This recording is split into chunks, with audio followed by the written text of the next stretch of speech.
Sonidos de la turbera. Un aporte a la educación ambiental sobre humedales y cambio climático. Años atrás, cuando nevaba, a veces teníamos que salir por la ventana. Hace 30 años en Ushuaia no llovía tanto. Che, la nieve se está haciendo esperar, ¿no? ¿Vos también lo sentís? Esto es consecuencia del calentamiento global. ¿Sabías que las turberas ayudan a disminuir los gases del efecto invernadero? Destruirlas significa liberar esos gases nocivos que fueron atrapados por la turba durante miles de años.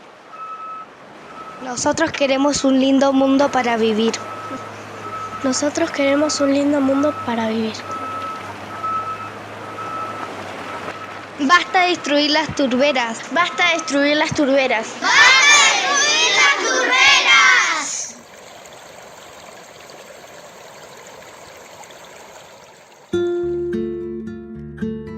Sonidos de la turbera.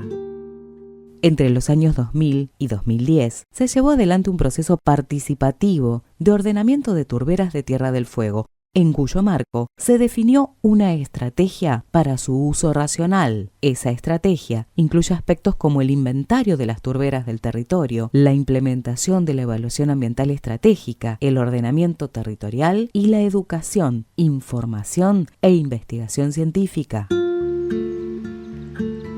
Sonidos de la turbera. Una producción del proyecto de extensión de educación ambiental Turberas, Humedales y Cambio Climático del Instituto de Educación y Conocimiento de la Universidad Nacional de Tierra del Fuego, Antártida e Islas del Atlántico Sur. Edición y arte, Radio UNTDF 2022.